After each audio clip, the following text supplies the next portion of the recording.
Hey there, everyone, and welcome to Twin Movies. I'm Ben Phelps, and I'm joined by my regular buddy in banter, Gabe Dowrick. Hello, Ben. Hey, Gabe. Hi, Ben. Every year, Hollywood releases two movies based on the same idea.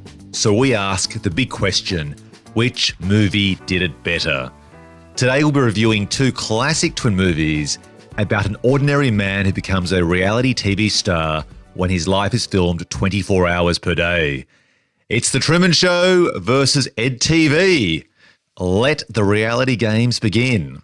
So as usual, let's kick off this episode with an overview of these twin movies and a flashback to our first encounter with them. Back on the 5th of June, 1998, The Truman Show was released. And here's the synopsis from the Internet Movie Database.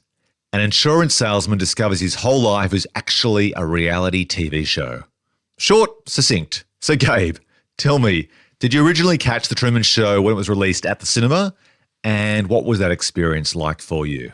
I did. I saw it at my buddy Ben's, 14th or 15th birthday. Whoa. You got other buddies called Ben? In fact, What's going on here? In fact, I only have friends called Ben.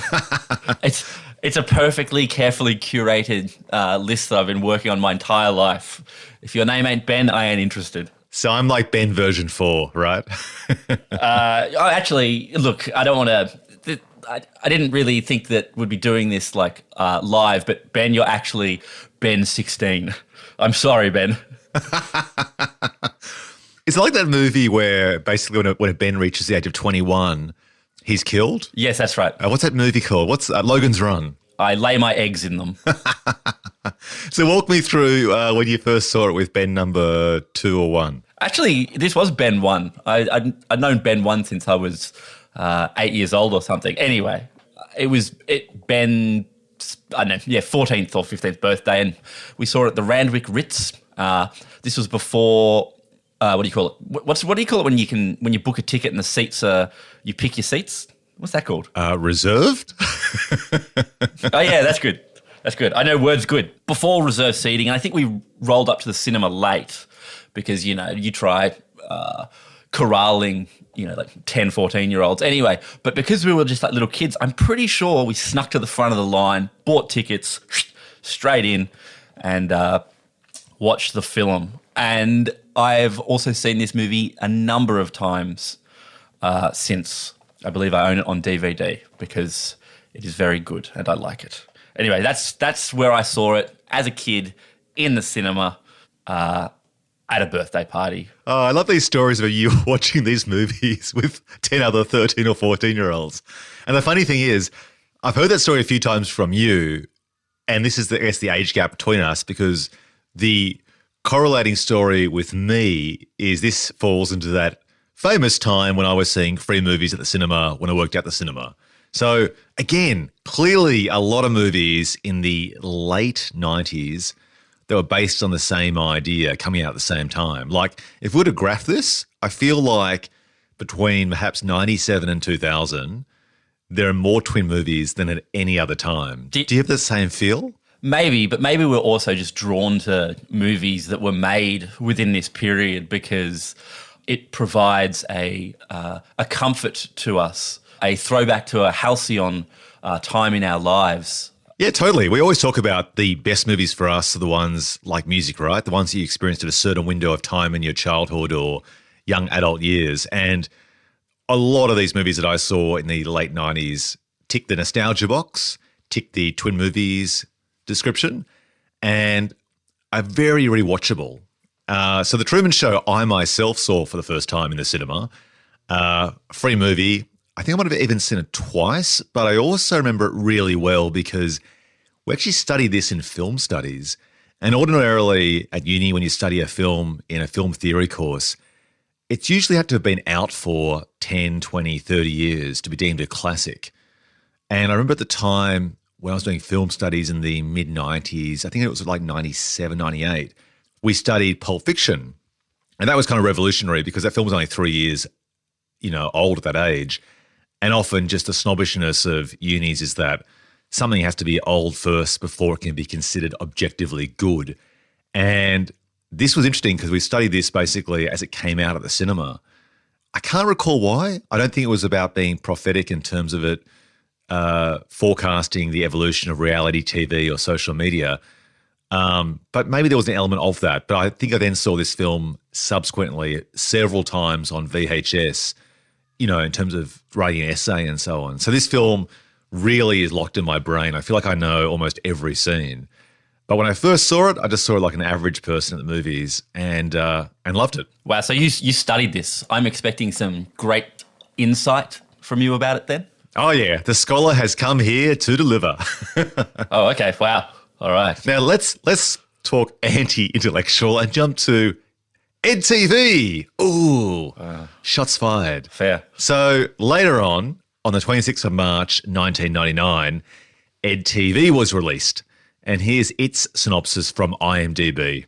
A video store clerk agrees to have his life filmed by a camera crew for a television show 24 hours a day. So, Gabe, I dread to hear this story. Were you with a group of 10, 14-year-olds when you first watched EDtv, and was it at the movies? No, it wasn't. When I rewatched this film for this podcast episode, it was one of those sort of experiences where it's like, I don't think I've ever actually sat through this in its entirety before, but so many scenes were kind of familiar to me. I guess I must have just seen it in bits and pieces on sort of commercial TV in the late 90s, just channel surfing and watching a bit of it, probably growing bored and changing the channel. So it was one of those ones where, I don't think I'd ever sat down to watch it from go to woe, but I definitely seen a whole bunch of it. Yeah, so it's not a particularly thrilling story for this one from me, probably in line with the film. Yeah, I myself didn't see it at the cinema, and one of the issues we raise when we discuss these twin movies every episode is asking the question, did the first movie spoil the enthusiasm to see our second version of the same story? And for me, in this case, The Truman Show was so good that when I saw the poster, the trailer for EDtv, I just thought, oh man, this looks like an inferior version of something great I've already seen. So I actually didn't see it until last night. Oh, wow. Before recording this podcast episode. I feel like I had seen more of it, though, for the same reasons you mentioned, perhaps seeing clips and grabs on TV. It's a very likable film in terms of its casting and so on. So I feel like I perhaps saw bits and pieces on Friday or Saturday nights when it was playing. And I definitely saw the trailer numerous times, and the trailer shows a lot of the film in terms of the gags and the storyline. So it wasn't that unfamiliar to me when I actually watched the film, and there weren't many surprises. Although we'll get to production madness and missteps in relation to the promotion of this film, because I thought it'd be more of a slapstick film than the film I actually saw. Yeah. So perhaps we should... But before we do, Ben. Yeah. Before we do. It's interesting. I hadn't read the IMDb synopsis for either of these movies ahead of recording this podcast because, I'm not the researching type. But EDTV's IMDb synopsis, though, a video store clerk agrees to have his life filmed. Why do you think they included video store clerk? That's 10% of your entire log line. But him being a video store clerk, why don't they just say a man agrees to have his life filmed? Why do they include video store clerk? Yeah, look, maybe I should start revisiting including these synopses from IMDb, because if the film's older than 10 years, as we've joked before, they're often written by some fanboy and actually aren't the official synopsis that the studio would have released at the time. This one is pretty neutral and sounds like it came from the studio. I actually, for the first time ever, exaggerated it slightly because it's just the one that online is a video store clerk agrees to have his life filmed by a camera crew for a television show. It actually leaves out the crucial 24 hours a day detail, which is pretty crucial in terms of the pitch for the film. But I agree, I'm not sure why that's relevant.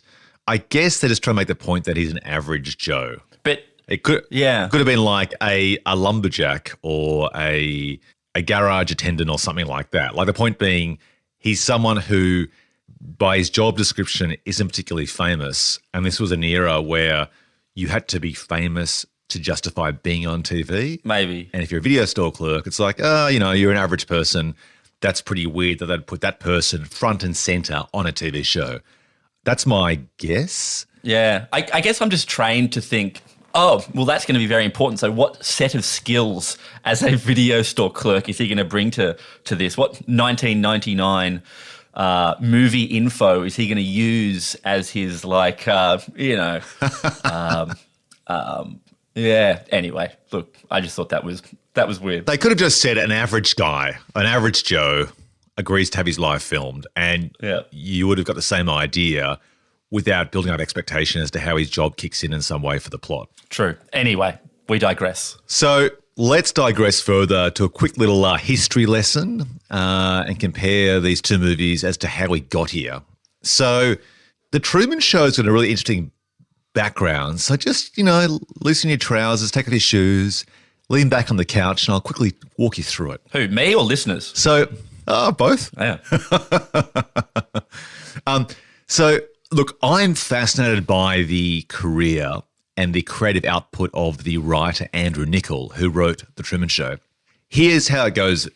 Starting back in May 1991, so 7 years before the final film was delivered, Andrew Niccol, who's got a background as a TV commercial director, he completed a one-page film treatment titled The Malcolm Show. And it had a tone that was more like a science fiction thriller, and it was set in New York. And he's someone who's always questioned the authenticity of our lives at certain points, and that was the drive behind the story.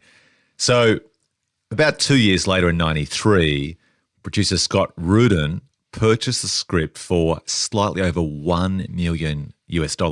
So straight away, I'm amazed by that. But then, of course, this is the time back in the day of, correct me if I'm wrong, Gabe, but we're talking that big peak of spec scripts where you could sell a script for $1 million, like I think it was Lethal Weapon or The Last Boy Scout and Basic Instinct.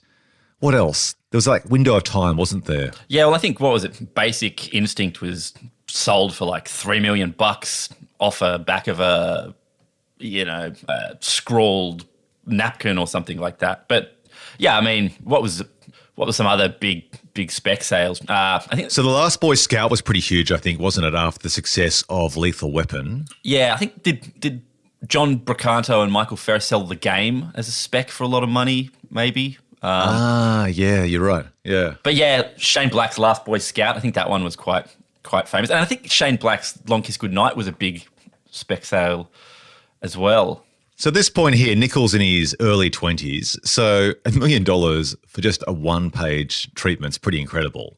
So then Paramount Pictures comes on board and agrees to distribute the film, and part of the deal, and this is pretty bolshy for Niccol at his age, with his lack of directing experience, required him to have this film be his directing debut. But when they worked out the budget was $80 million, they thought that's too much. So they actually paid him to step aside. So he got paid more money to not make the film.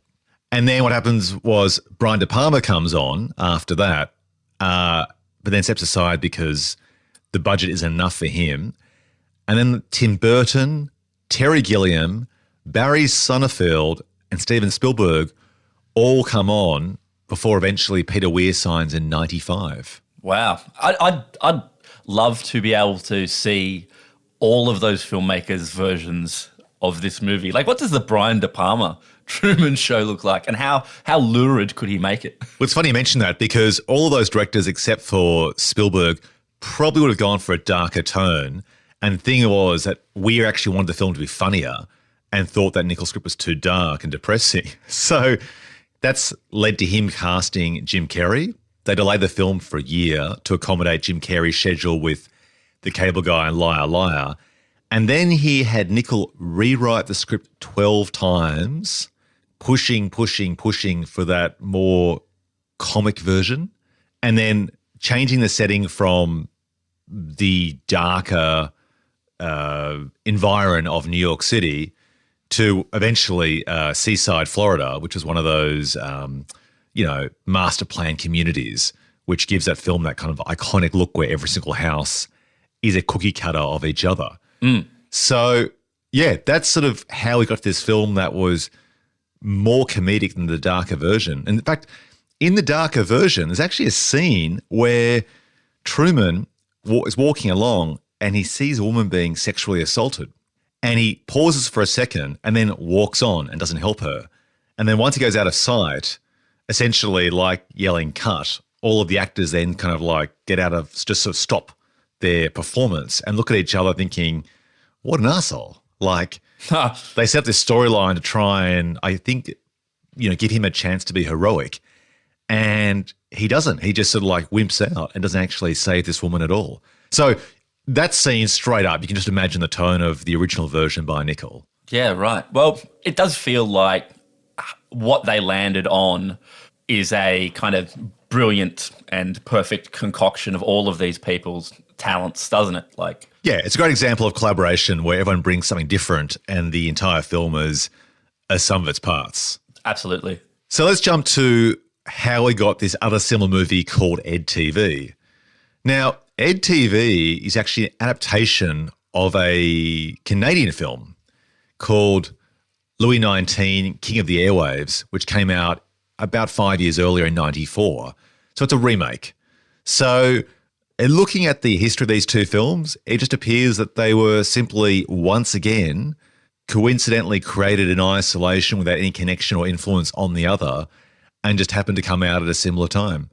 And this is interesting, Gabe, because the more we talk about these films and look into the history behind each of them in each podcast episode, I think the only combination we've had so far where it appears that both films were really competing against each other and seemed to have a genesis that was in connection, I think is probably A Bug's Life and Ants. Because as you might recall, Jeffrey Katzenberg, who worked for Disney, left Disney, started his own animation studio and regular studio called DreamWorks, and had heard a pitch about these ants that are the heroes of the story, and thus sort of kickstarted his film into production called Ants with a Z.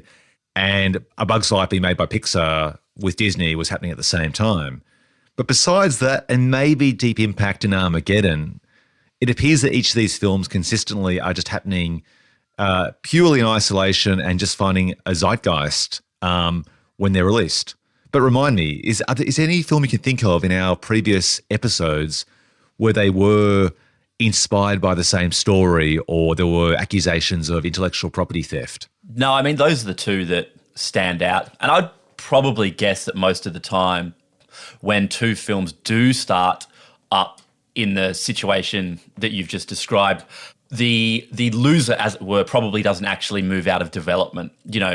Something like in the mid-90s, there was, Outbreak and The Hot Zone, two movies both being developed about, responses to global pandemics. And in the end, The Hot Zone is just never made and Outbreak is. Yeah, I mean, it never seems like a smart move, does it, to try and split the audience, because generally the first film out of the gate cleans up and makes all the money, as is the case with a recent podcast episode, Mission to Mars, and basically, eats the cake of the subsequent film, which in that case was Red Planet. So it's not a smart business move to try and race to the box office, because if you don't make it, if you stumble, you're going to lose. That's right.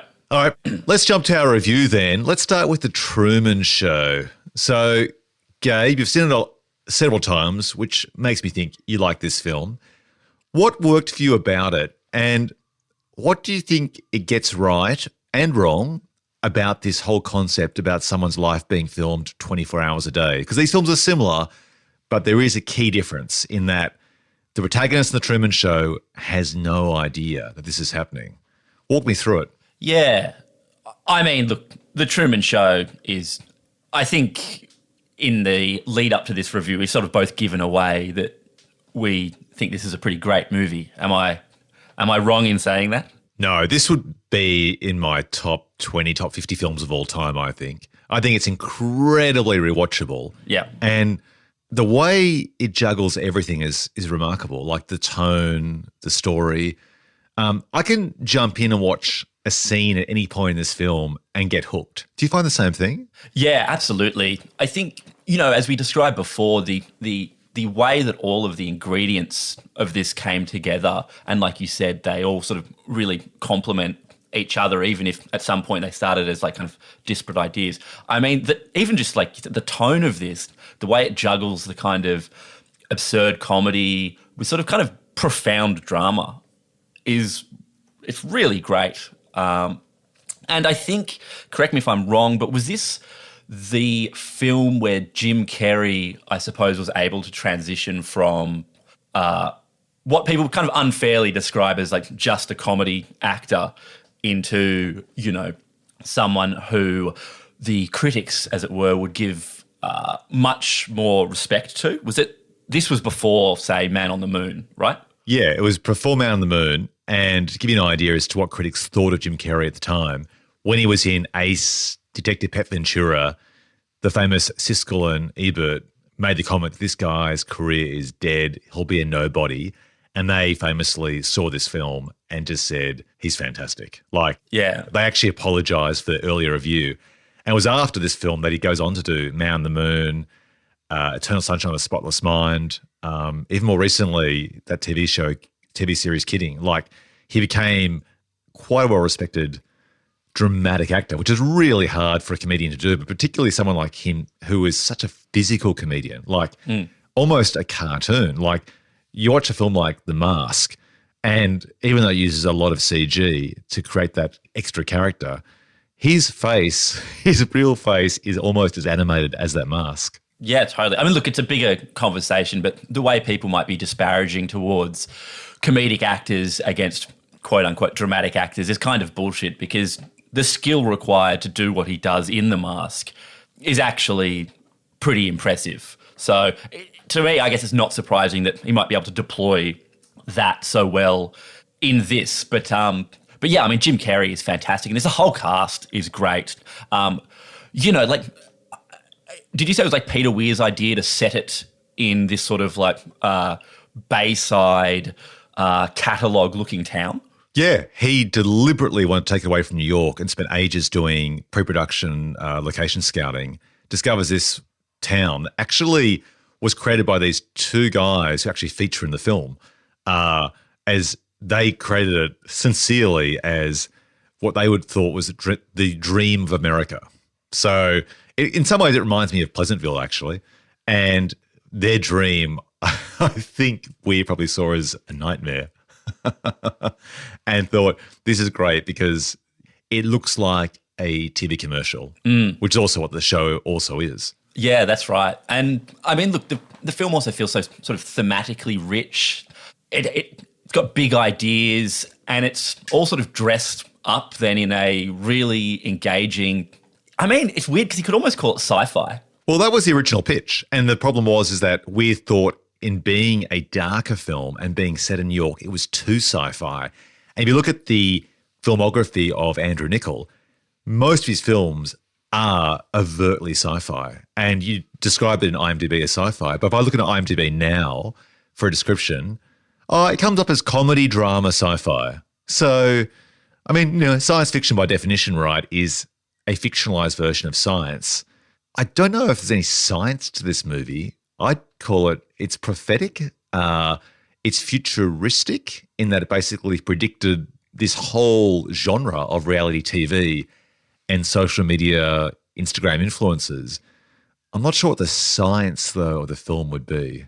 I don't know. Maybe it's that I read that it had been described as kind of like a Twilight Zone episode in a way. And I guess the idea of a giant, huge set and a godlike creator of the TV show living in the moon, is all, I mean, that's fairly scientific. Yeah, you're right.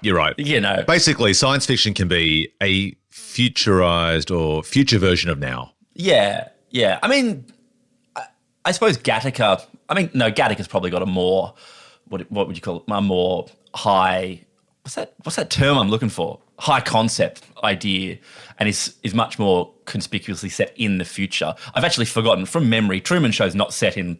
There's no opening, title scroll that says the year is 2021. Is there? No, it's set now. I think they even mentioned 1995 in the film. So he's, I think, about age 29 or 30 in the film, but they do mention at some point. You see the clock. So it is set in the present, just an alternative version of the reality of 1998. Yeah. Actually, we should say, Gabe, I mean, it's something we just take for granted.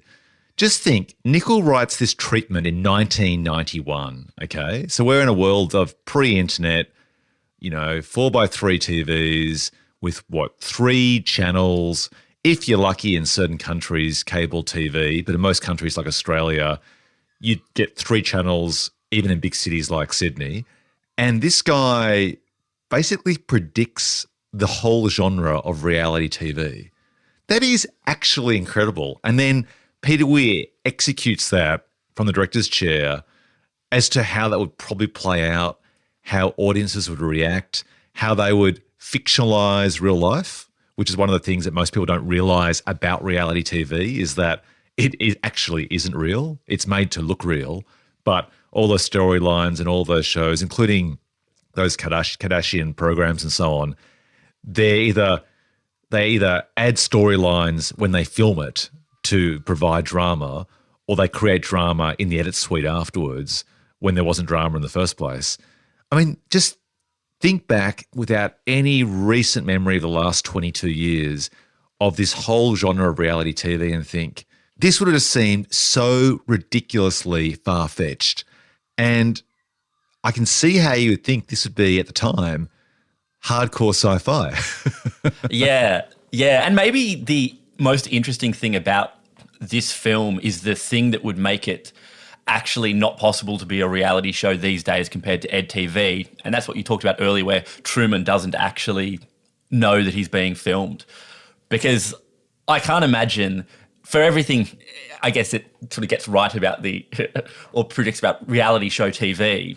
And maybe that's most sort of, or best dramatized with, even just the reactions of people watching, people leaving it on all night for comfort, or whatever. But I can't imagine that they would actually film someone from birth to, 35 years old or whatever without them knowing. Or maybe I'm naive. Yeah, it's definitely the sci-fi conceit, isn't it? Like, it's a massive bridge of trust you've got to go along with, that he wouldn't somehow find out that someone in the cast wouldn't actually accidentally, expose that it's a show. I mean, you see moments where he sees like sets in the background of a lift, and there's that part where his dad reappears and they try and write that into the story.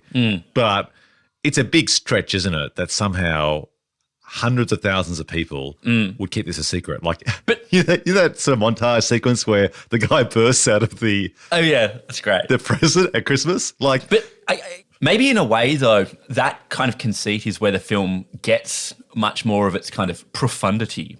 The idea that he doesn't know, he has a creator, what is reality is, like these sorts of questions. Whereas a film like EDtv, where Ed just agrees to be on the show, it feels much less sort of thematically interesting. Like there's not, deeper questions there in a way. Oh, you mean like by being born into this TV show, he wouldn't have the same points of reference that you and I have to decipher if something is fake or not. Like he'd have a vibe or a feel, like when he sees people scurrying when the lift doors open and expose his whole background behind the set.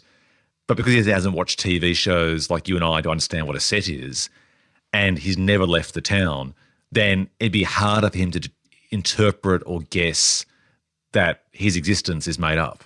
Like it's almost like The Matrix, right? Oh, totally. You know nothing else. So this film, yeah. I mean, this film is basically The Matrix, right? You live in a reality and then you discover this whole new reality. Yeah, that behind it, or as Blade says, the world you live in is just a sugar-coated topping for another world. Blade. So basically in 1998, Blade, and by the way, that's a previous podcast episode, which you must listen to, Blade versus John Carpenter's Vampires. But we're talking 1998. There's a zeitgeist of Blade. I think The Matrix comes out in early 99, doesn't it? Yeah. And this film comes out in 98. So in this sort of 12, 18-month period, we've got these 3 very different genre films, all based on this really fundamental idea of there being this subworld that people aren't aware of, and they're living their own existence without any idea as to the reality of where they are. That's pretty amazing, right? Yeah, absolutely. But I mean, don't you agree? Like, it's very interesting that the choice to have him not know that he's being filmed just gives way to so many more bigger ideas than the choice that EDtv, I suppose, makes in having him. Yeah, I think that's definitely it. Like, when we talk about which of these films in the twin movie series does the concept better, this idea of him not knowing has so many more interesting questions about choice, morality, autonomy, God, perception. Like, to me, it's the whole film is just bedded in like the morality of his situation. Like, yeah, in every person in that film, his wife. I mean, there are whole university, college theses on whether his wife on the show, played by Laura Linney, is a prostitute. Yeah, right. Because she's getting paid money to do a role. She's going to conceive his kid in an upcoming storyline, which they're setting up, which means she's going to get pregnant in real life. I mean, there's a whole interesting school of feminist thought just in terms of her role alone.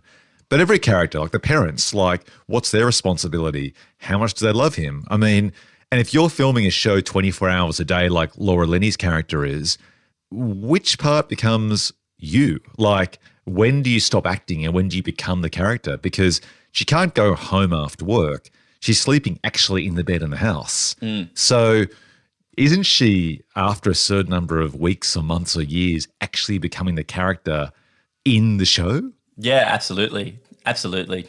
And, you know, even that thing, I was reading that there's a medical condition now called Truman Show syndrome, where people, or like a psychological condition where people believe, and kind of unsurprisingly, they're overwhelmingly well-to-do white men, but believe that their life is a reality show, you know, that they are secretly being filmed, that, you know, maybe behind the car radio or whatever is a hidden camera and such. I think it's called the Truman delusion, isn't it? Like, yeah. They've actually named it now. It's become ubiquitous enough amongst the psychology community that it has its own name.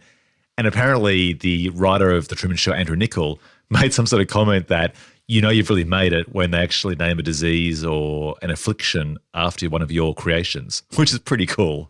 Yeah, that's right. I mean, no one's getting around going, oh, I've got EDtv disease, EDtv, you know, like. All right, before we jump to EDtv, I've got to point out a few things which I really appreciate. And I'm not sure whose idea this was, but I love the fact that either Nichols decided or we decided to name each of the characters after famous actors. So you've got Meryl, Marlon, who else? Laura. They're all the first names or last names of famous Hollywood celebrities. And also in the film, if you look carefully, the street signs are also named after famous Hollywood celebrities like Lancaster Street, which is pretty cool. I also obviously appreciate the idea that Truman Burbank, as in he's a true man, and Burbank, named after the Hollywood studio backlot, is a nice little touch. And Christoph, I mean, clearly linked to Christ as the creator, as the godlike figure in the air. So for some reason, I don't find that too on the nose in the film. It just seems to work. I guess one question I have, though, those types of details are clever and reflect, you know, this being an artificial production. But what does Truman watch on TV himself? I always wondered that, like, what magazines would he read? The newspaper, fine, you could imagine just sort of falsifying that. But to entertain him, they'd have to create an entire series of TV shows that don't reference the outside world or don't reference him, so he would accept his reality. Like, maybe he watches reruns of like black and white shows from the 60s and that's all he knows. Yeah. But it'd be a pretty complicated process. And again, I think you just have to go with it and just buy into the idea that he hasn't somehow found out. And maybe he doesn't, for the reasons we discussed, is because he doesn't have any reference points to reality. But it's a lot of work to try and build a deep cultural tapestry around him to support this whole delusion or illusion, I should say. Yeah, they're just making shows about how dangerous, sea travel is. But yeah, maybe you're right. Maybe it's just old I Love Lucy episodes or something. Any show that came out pre-Truman. Yeah, totally. So you wouldn't have that an accidental ad for his own show. Yeah. Okay, let's skip ahead now. Let's change gears, switch lanes to EDtv. So what did you like and what grinded your gears about this version of a guy being filmed 24 hours per day? Look, I'm just going to preface this. I'm a big Ron Howard fan. Love Ron Howard movies. They're really pleasant, real nice movies. A lot of good ones in there. A lot of good movies in his oeuvre. Is EDtv Ron Howard's, I mean to say worst, least, fuck it. Is EDtv Ron Howard's worst movie? God. It's definitely in the conversation. Let's go through his filmography, shall we? Because it does stand out like elephant balls to me as being potentially his worst movie. Actually, you walk us through his filmography. He's made a lot of films. He has. Okay, so walk us through it. Look, his first two movies I think I haven't seen, so I don't know if it is better than Grand Theft Auto and Night Shift. But what else did he make? Cocoon, Willow, Parenthood, Backdraft, Far and Away, The Paper. Splash. Apollo 13. Oh, did I miss Splash? Yeah, Splash. Oh, yeah, Splash. That's a classic. Sure, totally. Ransom, EDtv, The Grinch, A Beautiful Mind, The Missing, Cinderella Man, Da Vinci Code, Frost Nixon, Angels and Demons, The Dilemma, Rush, In the Heart of the Sea, Inferno, Solo, A Star Wars Story. So, I mean, he's one of those directors. He's sort of like a commercial, this is giving him some immense prop, but a commercial Soderbergh or Danny Boyle, a milquetoast Danny Boyle, in that his filmography, it certainly spans a lot of genres, right? Fantasy with Willow, domestic kind of dramedy with Parenthood, sweeping period with Far and Away, space movies with Apollo 13, thrillers, The Da Vinci Code. But god damn, EDtv really, what did you call it? Elephant balls? Yeah, that's right. Or you could call it those balls from Transformers that one of the Decepticons has. Look, it's funny, isn't it? You use the expression often. So here's a controversial question to ask you. Would you call Ron Howard a journeyman director? Which we've used in the past it's generally used in a derogatory way to say that a director is the opposite of an auteur. It's someone who doesn't have a distinctive voice or style.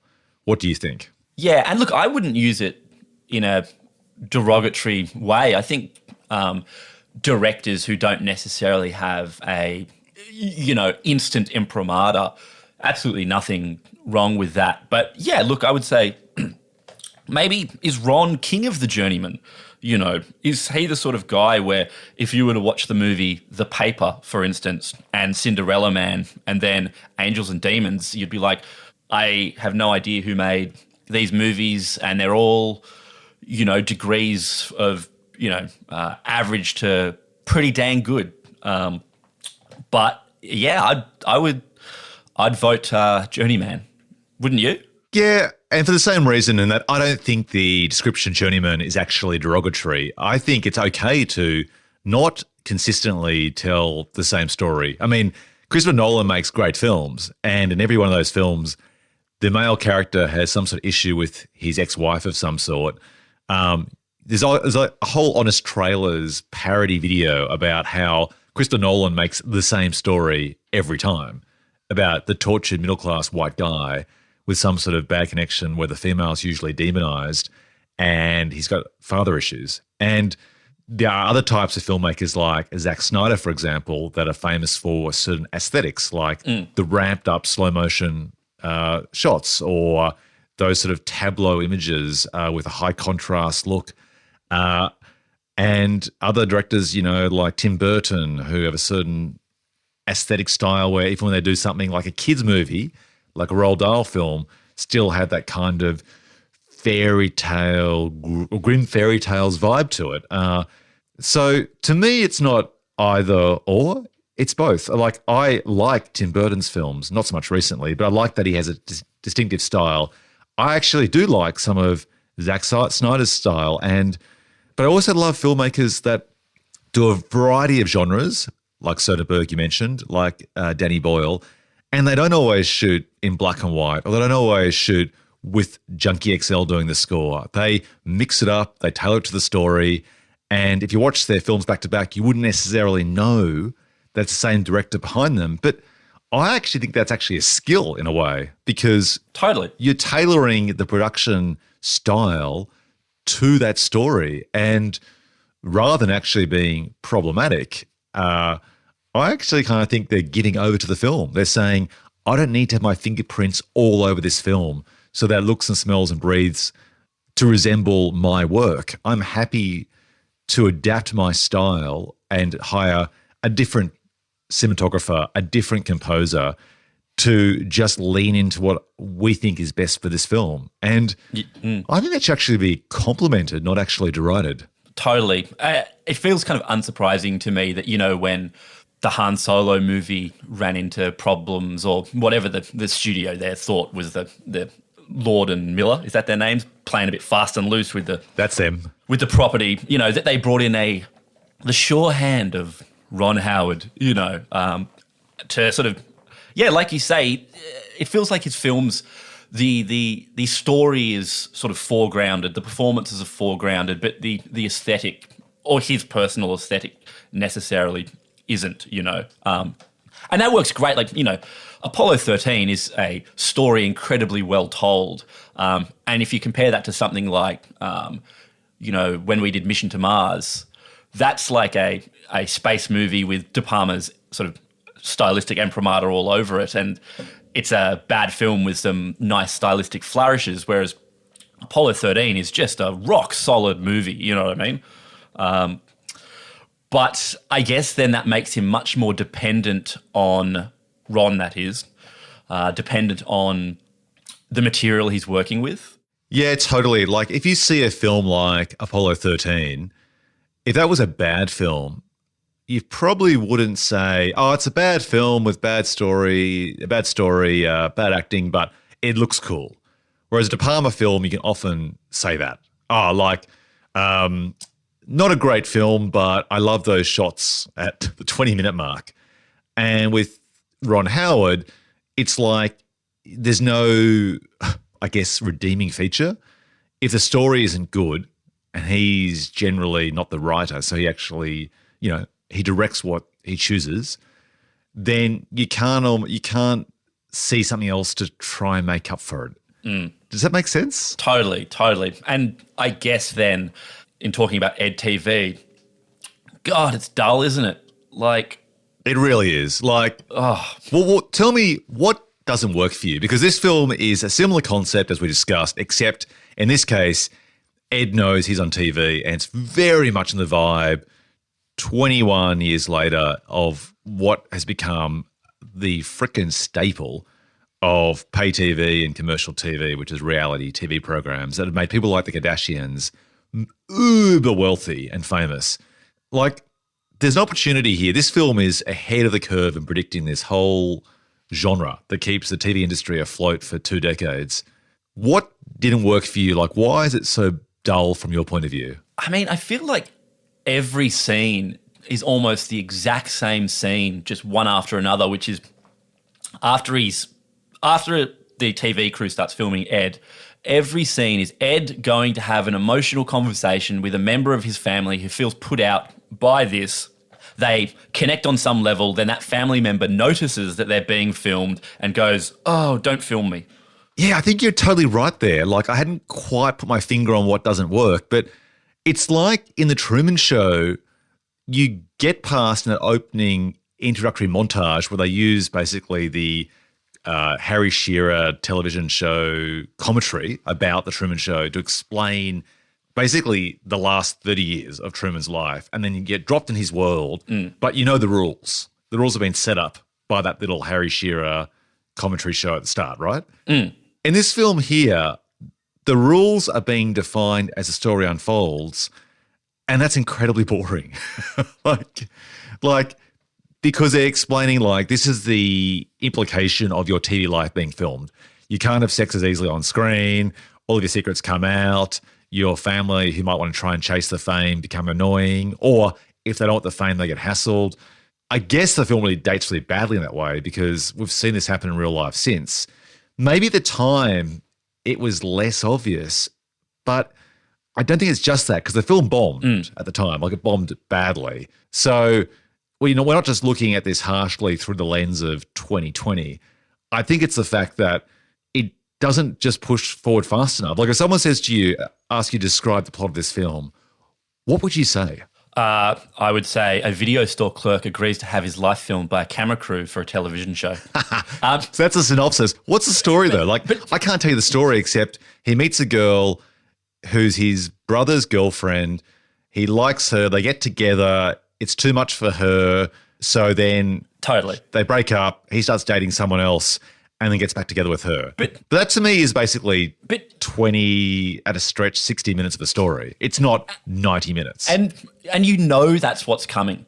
Like, there is no universe, where you watch this movie, which is ostensibly just a kind of romantic comedy with a, I guess, high concept twist that McConaughey and Jenna Elfman, aren't going to end up together at the end. Whereas, when you watch The Truman Show, it can sort of go anywhere, That's so true. You've got no idea where The Truman Show is going, do you? Like, you think he might gain awareness, but that can happen in a million different ways. Yeah, that's right. So it feels like this is sluggishly, lurching towards a finish line. And, like, it's 2 hours and a little bit long. And it just feels it,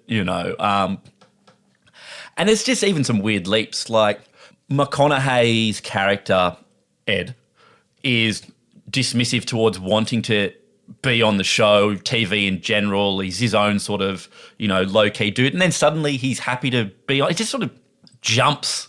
God, I don't know. It's just very dull. It has nothing really to say or interesting ways to say it.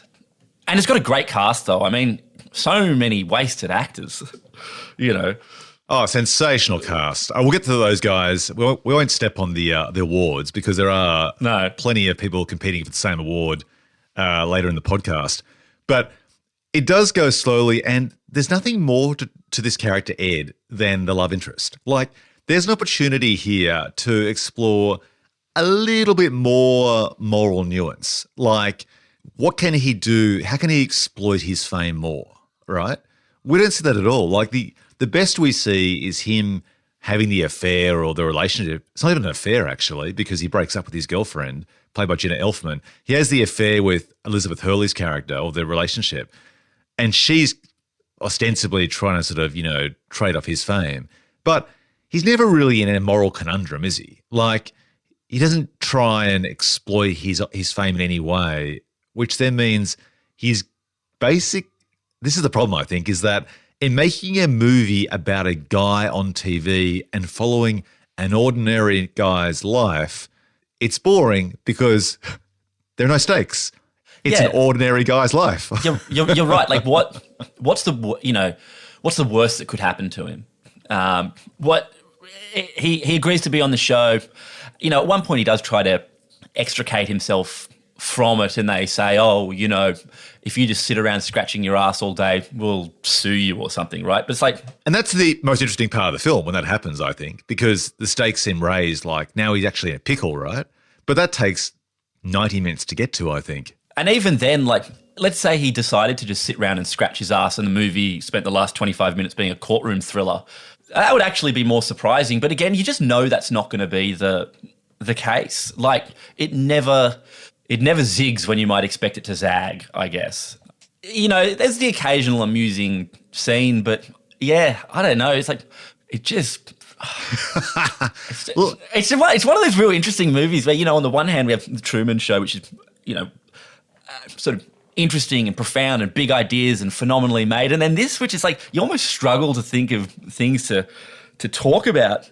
Well, this is the thing, is that by having this slacker guy on screen, and good casting having Matthew McConaughey, who was in Slacker, because he's the schlub which they're just following. And what an unlikely hero he'll be, because he's not someone famous like a celebrity actor. He's just a Joe Schmo. Okay, cool. But he has no desire. He has no objective. He has he's not seeking anything. He doesn't aspire to parlay this fame into something bigger. He's just going about his life, and therefore the stakes are so low. Whereas in The Truman Show, he has a hunger, a curiosity. They're trying to hide the truth from him. He's testing his friends, like his mate played by Noah Emmerich, Marlon, as to whether they will disclose what's really going on. There's a tension, and every time he gets close to finding out the truth, they add obstacles like they try and drown him, his father returns from the dead, they create like a radioactive scare to try and keep him located in the town. Like, there's this constant search and hunger that he has.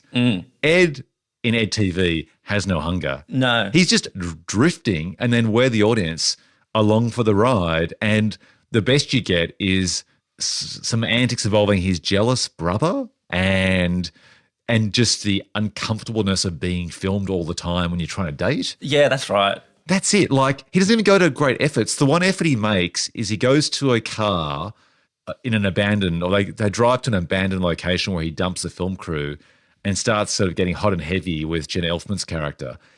Before all of a sudden, out of nowhere, somehow the TV crew burst in and surprise him as he's sort of like trying to undress her. That's the extent of his efforts to actually try and sincerely pursue that relationship.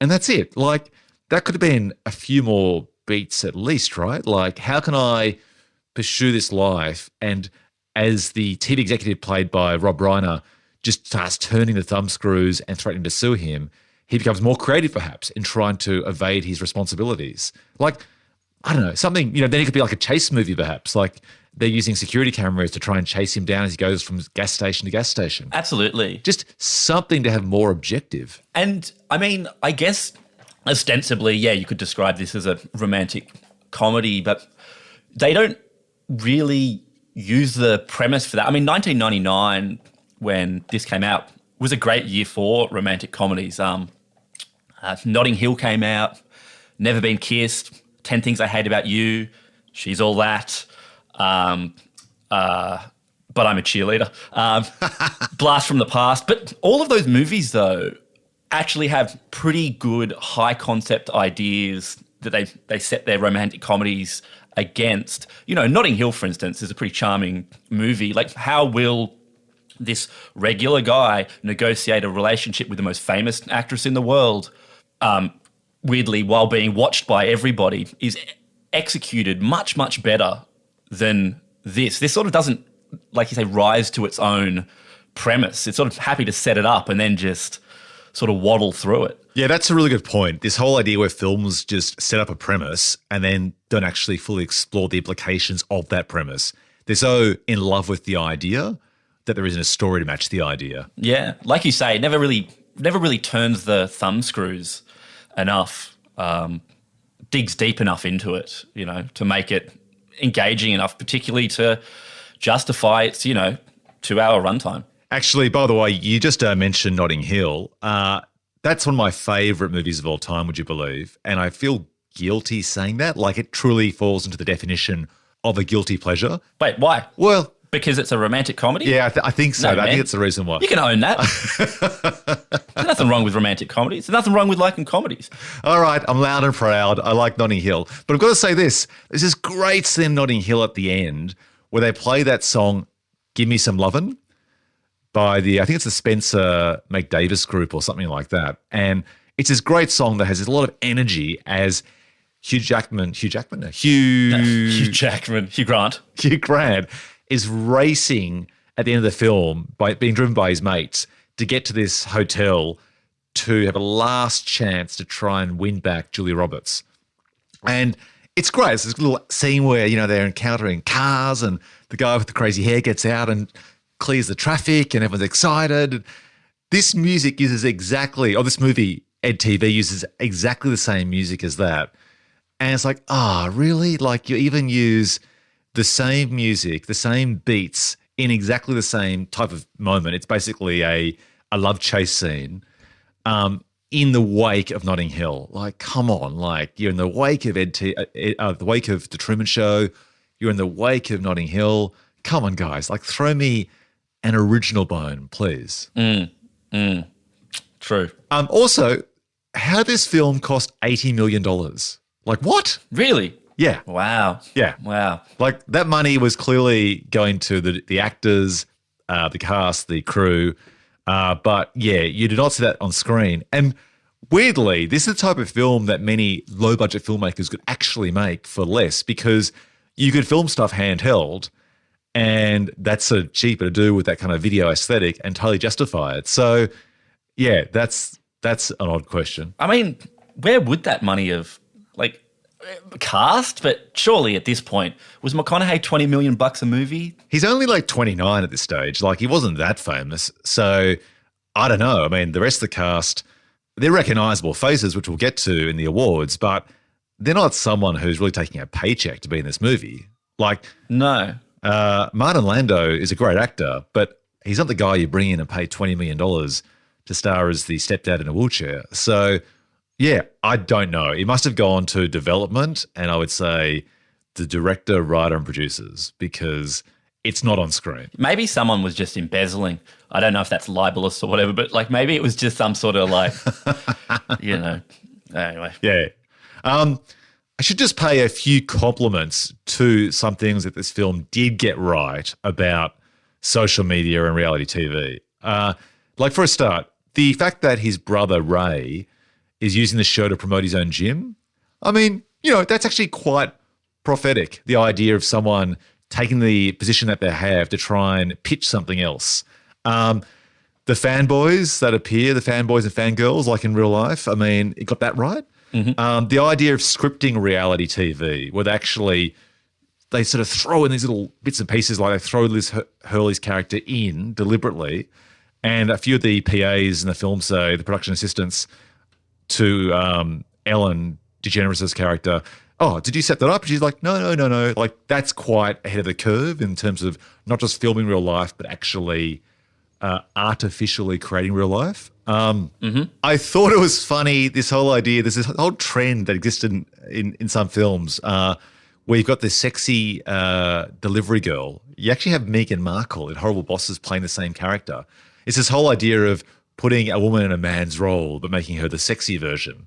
Like there must be some sort of subgenre name for that because as soon as I saw that I thought, I've seen that in plenty of movies before. Oh, with the UPS. Yeah. Product placement. Yeah, exactly. And the only other thing that's interesting to note about this film is just the fact that it reflects the technology of the time. Like this is pre-cell phones that are playing high quality, you know, HD or 4K video.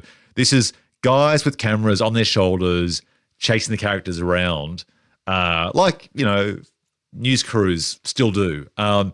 That's, I guess, a very different way in which this film is made now. Like now, not only is it people not in the same way probably filming, but it's actually vloggers on YouTube who are holding the cameras out or a GoPro to capture themselves, to make themselves famous, and doing it all, you know, with the resources of 1-2 cameras, a drone, and Final Cut Pro on their Mac. Like that's what's changed. Where here, it's a very expensive operation with a huge footprint of people to make now what you could make on a YouTube channel, you know, in a small little country town. Yeah.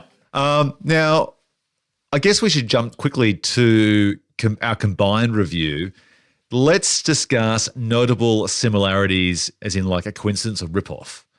So here's a few things I spotted.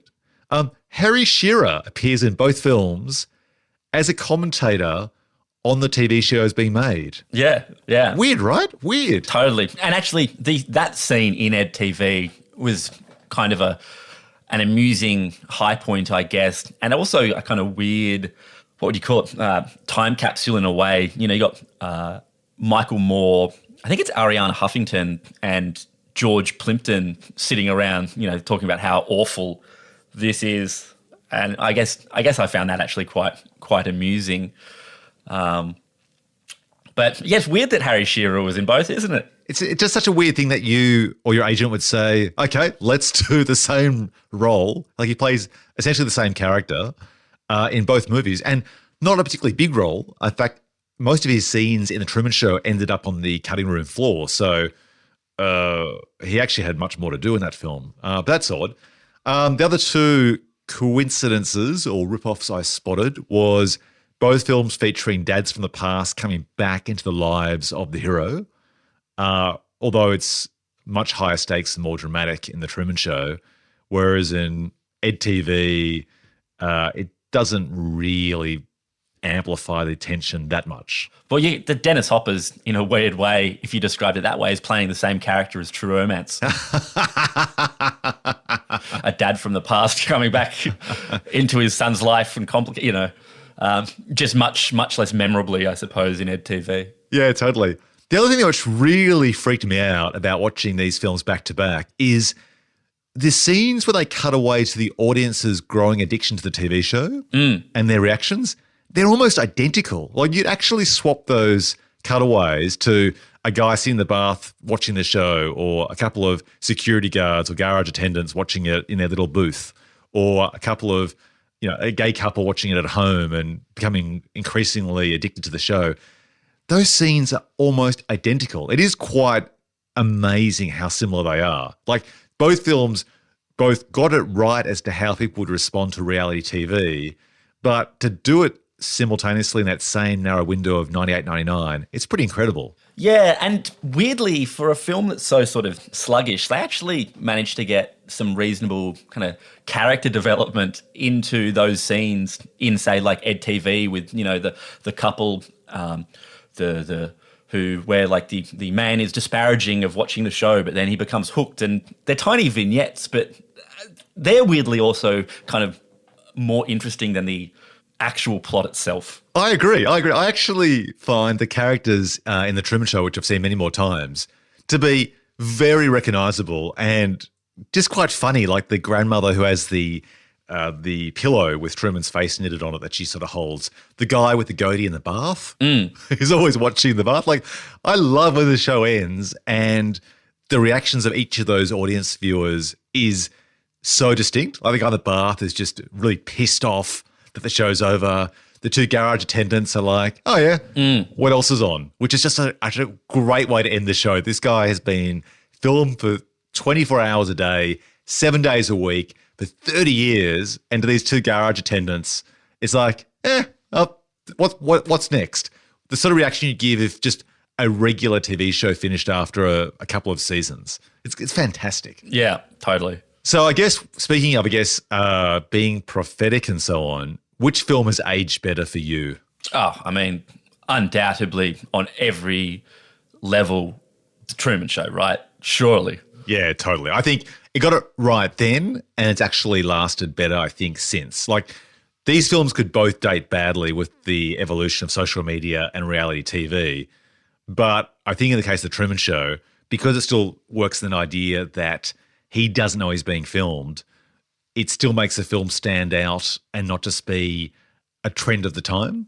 Like a film based on, like, I think I've joked before about that film called Cellular, where it's all about mobile phones of the time, like, or The Net with Sandra Bullock. Great movie. Those films can date badly when it's about that hip, cool thing at that time. Whereas because Truman Show has that conceit that he doesn't know he's being filmed, it still remains unique now, 22 years later, because that hasn't happened in real life. Totally. As far as we know. But at least, I mean, I'm just going to defend a movie like The Net for a moment.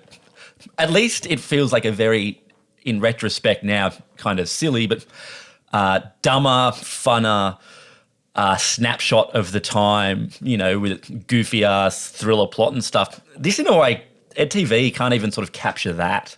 Like, look, I'll watch The Net way before I ever go and watch EDtv again. In fact, I'm going to go watch The Net right now after this. The only person in the world currently streaming The Net. Good luck finding it on some video on demand service. Before we wrap up the review, any plot holes or missed opportunities? Like, could the filmmakers have done anything better with this high concept? I think with EDtv, we've pretty much exhausted everything that they didn't do. In the Truman Show, I mean, obviously there's that thing about how did he not find out with someone leaking it.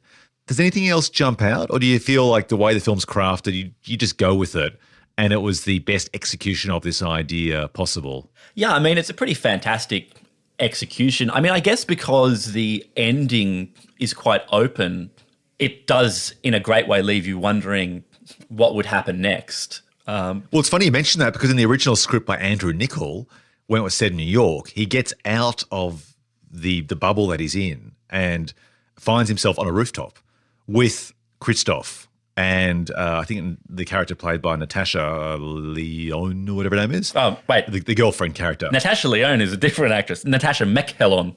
Oh, sorry. Okay. So basically he gets out on the top of this building on a rooftop and confronts them. So you actually see him confront his creator, so to speak.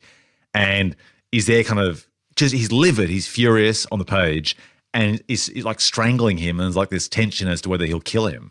And then the girlfriend character says, no, don't do it. And that's the end of the film. So you sort of see his anger, which in the current version, the film version of The Truman Show, he's more like just relieved and resigned. Like you don't sense that he has that same residual anger. Like he's been through that when he survives the boat being tossed about when Christoph's is almost drowning him.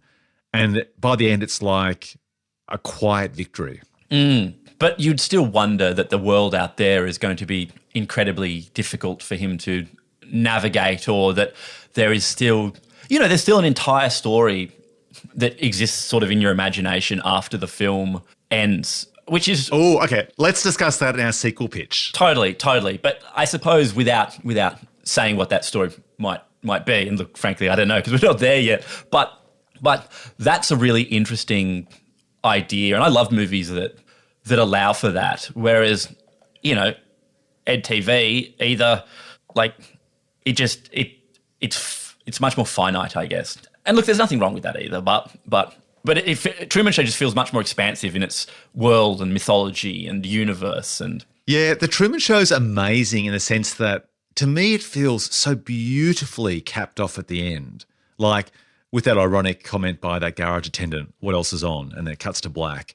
The drama when that boat is being tossed around and he almost drowns. Like the Philip score music is incredible. And the way you actually see in the movie Christoph essentially conducting the orchestra to encourage, Philip Glass on the keyboards to make the music swell with drama to match what's happening on screen. Like that to me is done so well. And I've almost cheered up many times before, when he almost drowns and then at the end of the storm he's lying there and everyone wonders, is he dead? And then he continues on his way and then the huge shock when he just hits the edge of the dome and the end of the boat kind of like breaks through the concrete. I mean, that is such a shock. When I first saw the film, I was totally thrown because when you're watching it, the skyline looks like it's real. And I didn't know what was going to happen. And I could not predict that there would be stairs on the side that would lead to a door and that he would use his catchphrase and say farewell and close the door. I mean, I couldn't see any of that coming. And so then what you think is going to happen on the outside world is just left to your own imagination. Like, it's a beautifully concluded film, but leaves so much open for your own imagination as to what happens next. Because basically, this guy's life is same but different.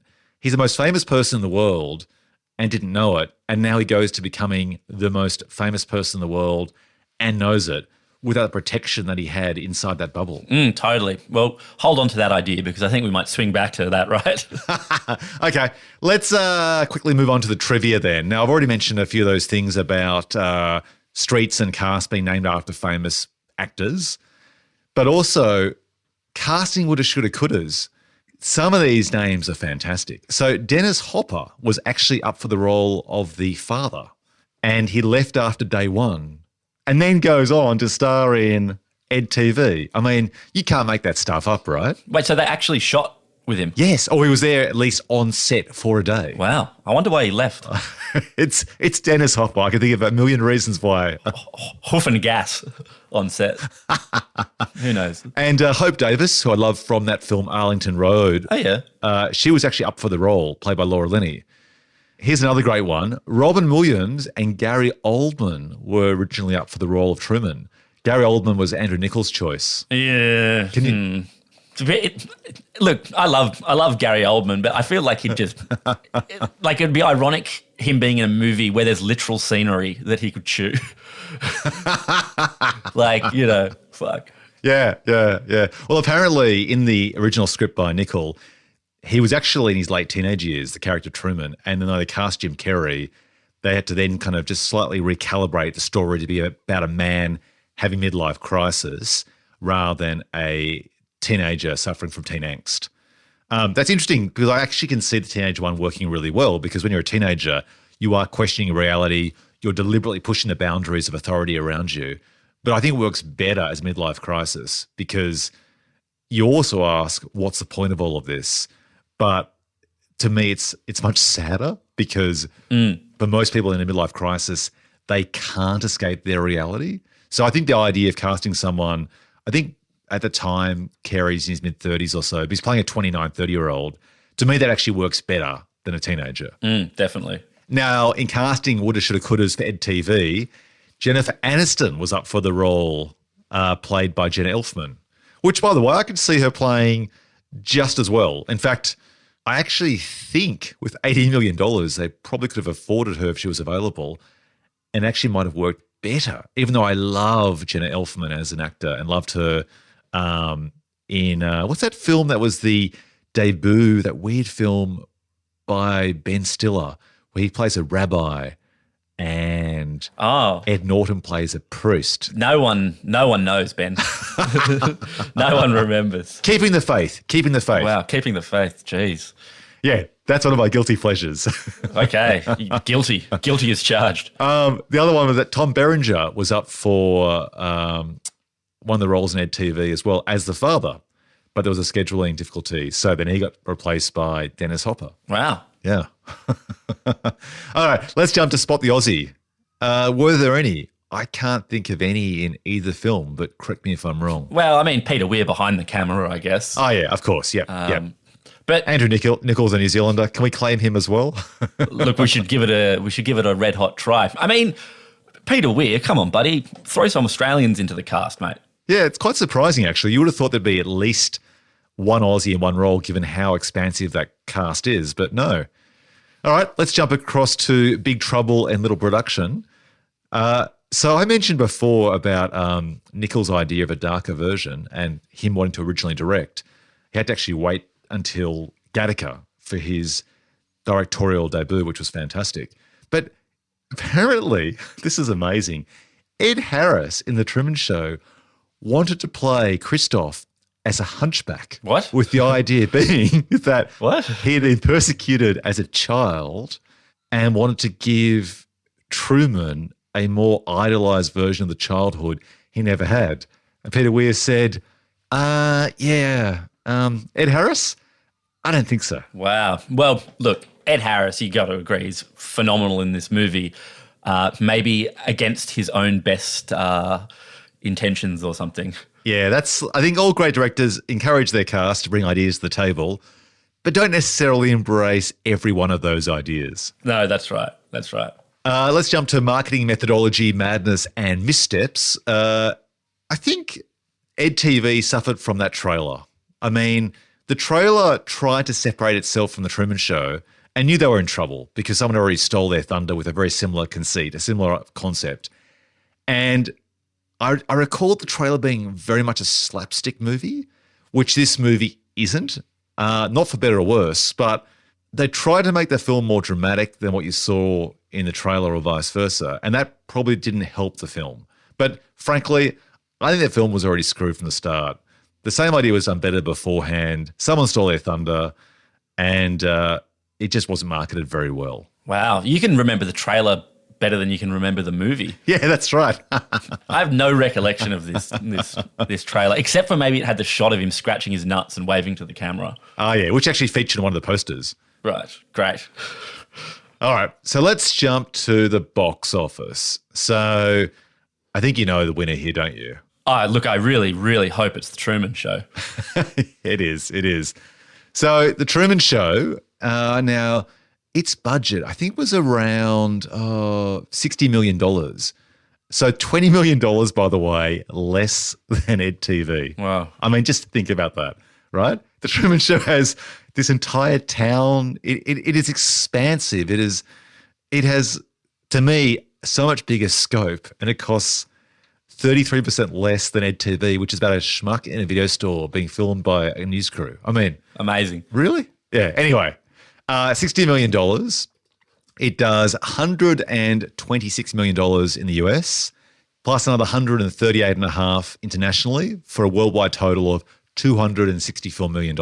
So they made bank. And we have to presume it's been popular on home media and so on as well, right? Like, I feel, given how much you and I watch this film on DVD ourselves, I think this film is so rewatchable that, and it actually dated quite well, that they would have made a lot of serious coin in residuals since then. Good. EDtv, $80 million. It makes, this is terrible, only $22.5 million in the States, which is incredible for a Ron Howard film. $12 million internationally for a grand total of $35 million off $80 million. Oof. I mean, that's a bomb. That is terrible. Brutal. Which might be reflected in the Rotten Tomatoes scores. So let's jump to that. So I think you'll guess the answer here. The Truman Show, with the critics, is 94%, which is incredible. EDtv, actually, its score's not bad. It's actually 64% with critics. Really? Wow. Huh. Now, guess which one won with the fans? Truman versus... Come on, it's got to be Truman Show, unless there's this like sort of EDtv army out there. Yeah. No, you're right. 89% with the fans for Truman Show, and EDtv has a score of 30%. So, the box office basically reflected that. So, not a great film in the first place, and a film that came after a better version. So, always screwed. Now, let's jump to the awards. I'm very excited about the awards, but I'm particularly excited about the first two awards. Are you pumped? Are you ready? I am. I can never remember what the awards are, so I don't know what the first two are. Okay. So I'm ready to be surprised and excited. Best title. Oh, that's the first one. Yeah. Okay. The Truman Show's got to win, surely, right? Okay, sure. Okay. Truman Show it is. Woo! Now, the poster. I think that the Truman Show posters, and there's quite a few of them, are some of the best theatrical posters of all time. Wow, all time. Yeah. All time. So if you're listening to this on your iPhone or Samsung, check out the podcast app and you'll see both posters side by side. If you can't see them, I'll briefly describe two of the Truman Show posters. Now, there's this one poster which is great. It's like basically a giant TV, something similar to what you see in Times Square, playing, and it shows Truman Show asleep, totally blissfully unaware that he's being filmed. And it says like day 10,909 or something. And then like a huge crowd of thousands of people watching that below, which to me just captures the whole film in that not only is he being filmed, but he's totally unaware that he's being filmed. The other poster, they've spent $75,000 on.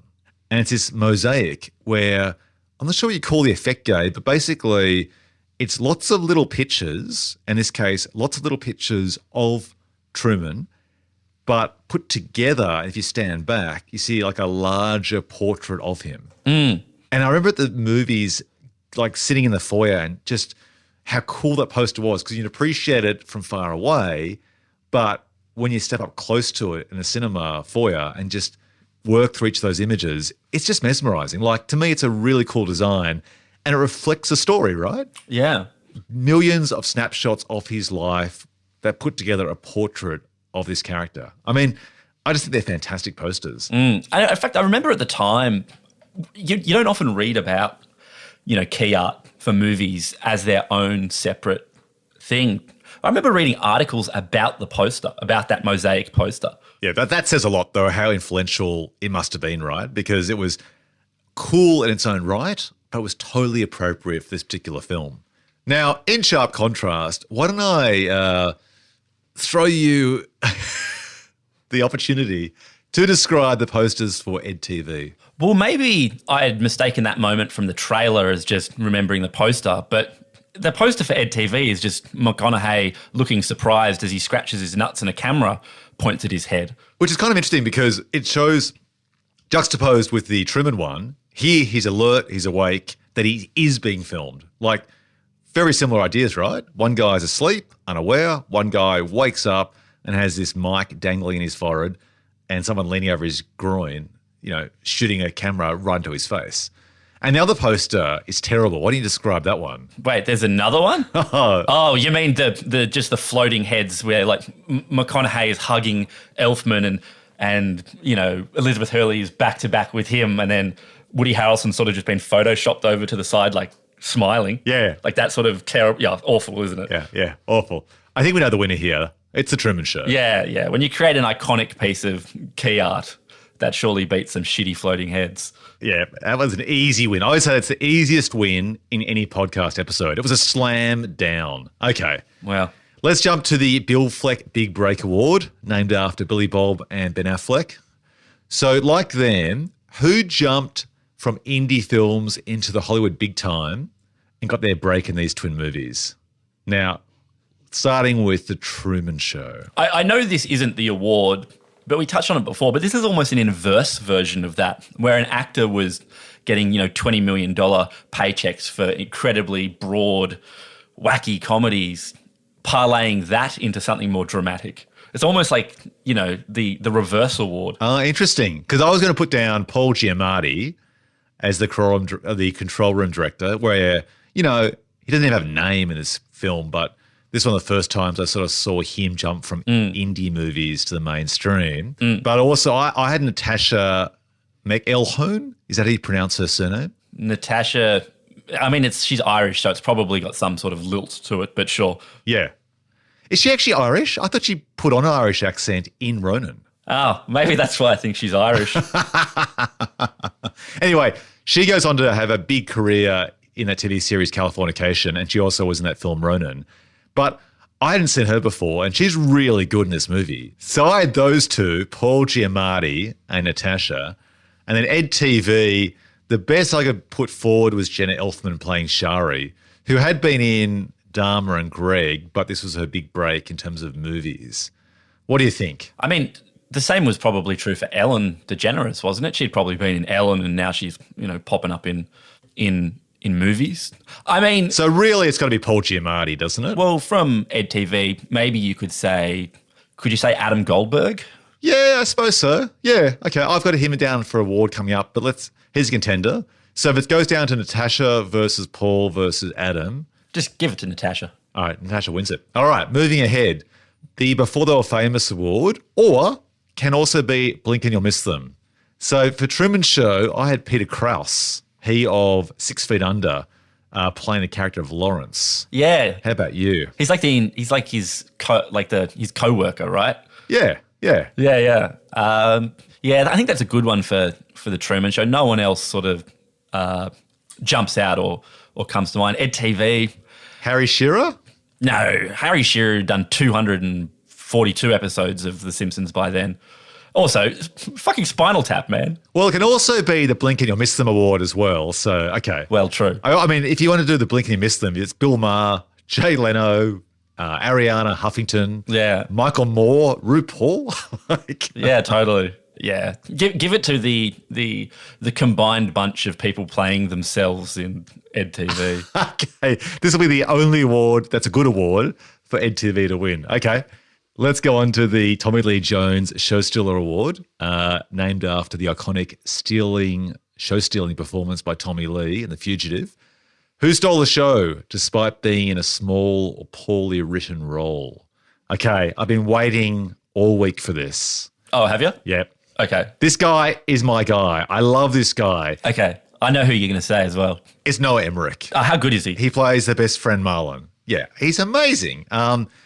He, to me, is in this little sort of subgenre or subclass of actors like David Morse, who are recognisable but solid, believable on screen. I mean, those two guys you basically interchange in any movie. Like, he could be the husband in Proof of Life, and it'd work as well. Like, maybe it's the sort of thinning white hair, maybe it's the calm expression, but I just think he is absolutely fantastic. I'm surprised he was cast in this big role because he wouldn't have been the first choice at the time.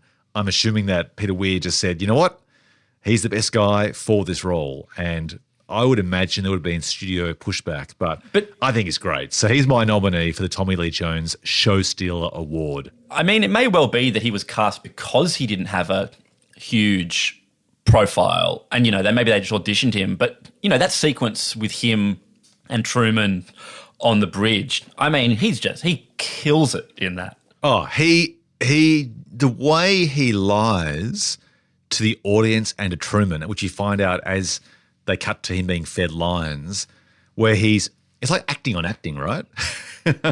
Totally. He's so good. It's a hat on a hat, but it works so well. And to be able to have the audience like us be empathetic to his character, but also at the same time he's betraying his best friend on screen in this TV show. I mean, that's a really, really delicate balance to find, and they just nail it. They totally nail it. If it was cast as someone like, I don't know, with a more Machiavellian look or a delivery that was just sort of smug, it would not work at all. But it really is very well done. So one of my favourite actors of all time who I've loved ever since seeing this film. And to me, actually, he's up there as one of the top 2 or 3 things that I love about The Truman Show. So I've got him. Did you want to put any others forward from The Truman Show? No. Look, Mr. Emmerich would be my vote as well. Okay. Well, EDtv, I was thinking Woody Harrelson's a contender for this award. I mean, he's great, right? Woody's always great on screen. And if you're going up against Matthew McConaughey and you want to have someone to sort of like, entertain on the screen in conjunction, he's got to be up there as one of the best choices around. Yeah, I mean, we're talking, is this a small or poorly written role? Yeah. Is this award? Yeah. I like Rob Reiner in this as the studio boss or the TV network boss. That's a good choice. I love it when directors act. I mean, look, Rob Reiner has so many credits that I'm sure he could also just call himself an actor, but he's an incredibly sort of famous director. He directed Stand By Me, Spinal Tap, Misery, A Few Good Men, Ghost of Mississippi, some pretty big films. It's sort of like when Sidney Pollack turns up in movies and you're like, it's Sidney Pollack. Here he is. Now he's acting. Oh, that's a perfect comparison. Yeah. So like when Rob Reiner turned up in this, I thought he's pretty good in a fairly stock, idiot TV network boss role. Yeah, I agree with that. How about I give you that nominee, but Noah wins anyway? Okay, good. Fair trade. All right, done. Okay, the Mickey Rourke Award, named in honour of the troubled actor who squandered his chance to kick on. So who didn't make the most of their opportunities after appearing in these films? So starting with The Truman Show, there's this woman called Una Damon who plays the character of Chloe. She's a South Korean American actress, and she's up there in the control booth with Christoph. She's not actually in the film that much, but she really makes an impression in the small role that she has. If you look at her IMDb filmography, she just stops working in 2007 and barely has any roles before that. And there's just something in this film where I think it's a combination of her look with her kind of hair design and lipstick and glasses and, her sense of power in the film. I've always sort of like been struck by her, and she never kicked on to do anything after this, which surprises me. Well, she did do Deep Rising after this. Oh, one of your favourite films. Oh, absolutely. Okay, fair. Well, what about EDtv? Okay, I'm putting forward Adam Goldberg, who plays John. Look, he's been in a lot of stuff, but I've always thought that he hasn't been in as many films or TV shows as he should. He's a bit of a polarizing character on screen. I mean, I think he plays versions of himself. He's basically pretty arrogant, pretty annoying. I don't know what he's like in real life, but the characters he plays, he's grating. But to me, he has presence on screen. I'm just so surprised that he actually hasn't been in more. I love it when Adam Goldberg turns up in movies. I'm pro Goldberg. I loved him in The Prophecy. Did you ever see that one? Where he with Christopher Walken, where Christopher Walken's Gabriel the angel and Adam Goldberg is some poor schmuck who tries to kill himself only to be brought back from the dead by Walken. It's great. It's great. Wow. No, I have never heard of that film. Hey, look, if one of the things I like to do is recommend 1990s The Prophecy, man, get on it. The sequels are pretty good too. But I like it when Goldberg turns up. How about this, though? Could we vote for McConaughey? Was this part of the mid-late 90s downslide of McConaughey's career? No. Before the McConaughey's began, I thought he hit rock bottom with those rom-coms like Failure to Launch and stuff. So I would say it was after doing those, terrible rom-coms that he kind of like lost all credibility. Okay, fair. What's he do after this film? What's he do? What are his next steps? Like immediately after, I think. Yeah. What did he do? U571, not great. The Wedding Planner, Frailty. Oh, Frailty's great. Although I'm pretty sure Frailty didn't exactly set the box offices on fire. Though after this, he did do a movie that literally set the sets on fire, Reign of Fire. Fuck yeah. No, I think we'd have to say that he has kicked on, and he's had dips in his career, but he didn't make he did make the most of his opportunities and made bank in some ways. If he didn't get the critical acclaim in The Wedding Planner, I'm sure he paid for 3 houses. Fair enough. We should save this award to give to him if we can ever find a movie to pair with Tiptoes. Describe to the listeners what Tiptoes is. It's this infamous movie that McConaughey did where I guess it's really just famous for Gary Oldman playing a little person, where Gary Oldman and Matthew McConaughey play brothers. Matthew McConaughey, and I think it's Kate Beckinsale, go back to meet McConaughey's family, and she's pregnant, and he's worried that he carries a gene whereby their baby may or may not be a little person. Is that? Oh, look. Anyway, it's. I've never seen it. Was it actually released? I mean, can I see it out there? I've heard all about it, but there's lots of clips you can see on YouTube, and they're mostly just clips of Gary Oldman literally acting while on his knees. Because Peter Dinklage is actually in this film. So yeah, which must have just been, horrifying for him. Can you imagine how brutal fucking hell, he would have just been biting his tongue. Look, I hope they paid Dinklage a fucking metric shit ton of money to put up with Gary Oldman's,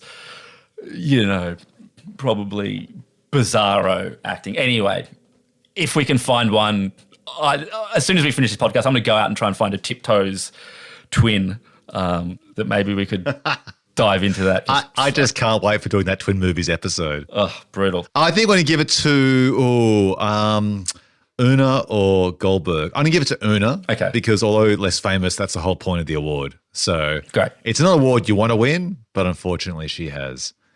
Okay. The Chicken or the Winner Chicken Dinner Award. Who came out on top in each of these movies? And was it their career high? Ooh, okay. I reckon for the Truman Show, it's got to be, for me, it's Peter Weir, Andrew Niccol, or Jim Carrey. Jim Carrey? Yeah, this really solidified Carrey's reputation as someone who's not just, a plasticine-faced, comedy-only, inverted, actor. Is this Peter Weir coming out on top? This is sort of like the 6th or 7th film in a pretty phenomenal run of directing. So it's not really the apex for him, is it? It's pretty strong. If I think about his filmography, it's up there. Films like Gallipoli and so on are highly acclaimed. Films like Fear are fantastic. I guess it's a bigger turning point in the career of Jim Carrey.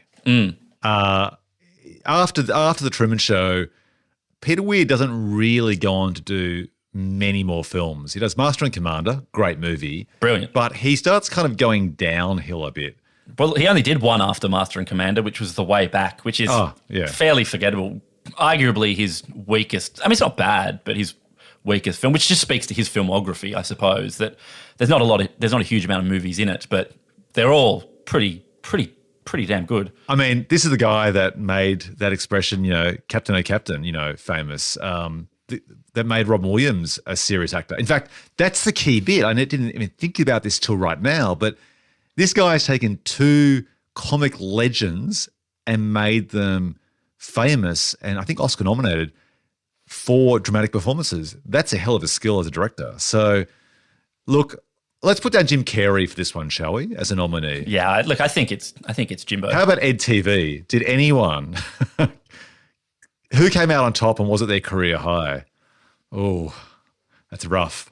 Well, I mean, this was probably the high point of Elizabeth Hurley's career, the sort of late 90s. Oh, yeah?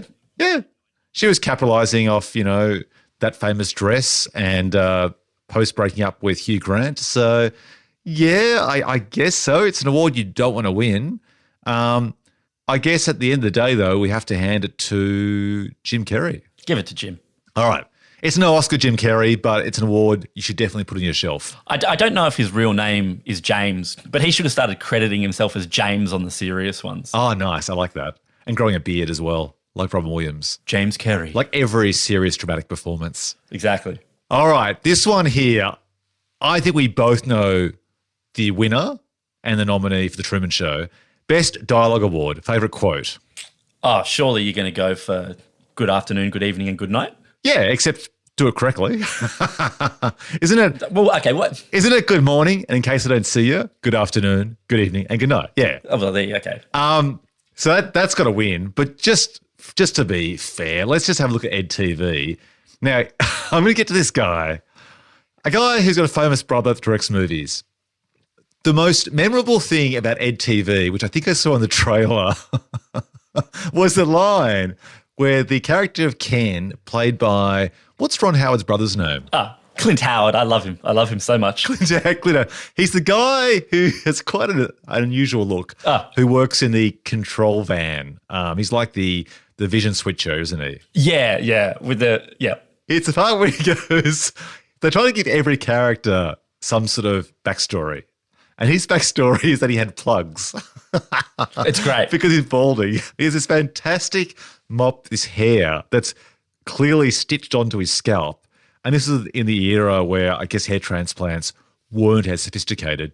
And he says on the phone to someone, and again, a really desperate effort by the filmmakers and the writer to try and give backstory to all the other characters. It's a part where he complains that he got, quote, doll's hair. Yeah. He's really, for me, and it might be just because I love it when Clint Howard turns up in movies, and he's in all of his brother's movies. Like Ron puts him in everything, but he for me is almost the best thing about EDtv. Every time he turns up, I perk up just a little bit and go, hey, here he is. It's Clint. He's such a big actor. I've got him for a nominee down the track, but okay. Should I wait to continue to effusively, lovingly praise Clint Howard? Yeah, keep your powder dry on Clint. Okay, all right. Oh, it's all wet. Best Dialogue Award definitely goes to The Truman Show. Famous line. Totally. Now, there's an opportunity for Clint here to sneak in with a nomination for the Nicolas Cage Chewing the Scenery Award. Let's start with The Truman Show first of all, though. So I've got Jim Carrey and Laura Linney. Now, that sounds funny to say, well, they're great in the film. How can they possibly be nominees for the Chewing the Scenery Award? But to me, Laura Linney does it really well by playing two characters, where she's kind of like chewing the scenery as acting on acting, which is really hard. You know that part where she's trying to like plug some sort of kitchen device when they're having a fight? Oh, the peeler or whatever. Yeah. Yeah. She's really good in that one. And also the part where Jim Carrey is in the garden and he's just, I don't know, digging out weeds with his ass in the air. Yeah, totally. Like, it's so big, but it works. So they're basically token nominees, but I've really got Clint Howard and EDtv. With his doll hair plugs. Yeah. Like, he is not a great actor, but he is funny, and at least in this film, which is a comedy, which is a bit absurd, you can kind of go with it. What do you think? Yeah, definitely. I mean, he's Clint's pretty famous for what's like that horror movie he's in, Ice Cream Man, and appearing in a lot of kind of B pictures, as various like insane type weirdos. So I love him. I'm a big fan of Clint. If we can give him an award, let's give him an award. Yeah, I can't see Clint getting an Oscar anytime soon, so let's hand him the Nicolas Cage chewing the scenery award. All right, taking a paycheck award speaks for itself. The Truman Show, I don't think anyone really was. I had Ed Harris down who played Christoph, but I think his role was pretty meaty and he would have been quite happy being in this film and wasn't just doing it to buy a new condo. So I didn't really have any obvious nominees. How about you? No, not for. I mean, it's too good a movie to have someone slumming. Yeah, exactly. So that brings us to EDtv. Okay, there are a few potential nominees here. You take it away. Okay, well, I mean, for such a terrible movie, God, they assembled a pretty good cast, didn't they? Like Martin Landau, Dennis Hopper, Woody Harrelson. I hope all these guys got paid. Yeah. I'm thinking Martin Landau playing Al, the stepdad in the wheelchair, is probably the best nominee for this one, in that this is the guy behind some fantastic movies. And actually, he's really good in this film. Like, he's a very sympathetic character, even though his character on the page isn't particularly complex.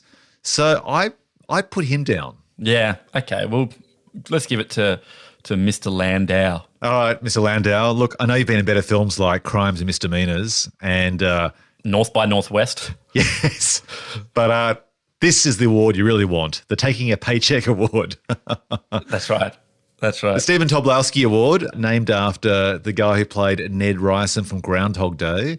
Gabe, who triggered Hey, It's That Guy when he or she appeared on screen? And there are quite a few. Let's start with The Truman Show. Well, we've given him an award, but Noah Emmerich is definitely a Hey, It's That Guy. Holland Taylor, who plays Truman's mum, is definitely a Hey, It's That Hey, It's That woman. Yep. She went on to do like 200 episodes of 2.5 Men after this, which makes her even more recognisable. Yep. How about Philip Baker Hall? Oh, yeah. Who plays the network executive. Yep. He of P.T. Anderson's Hard Eight, Boogie Nights and Magnolia. Yep, he's a good one.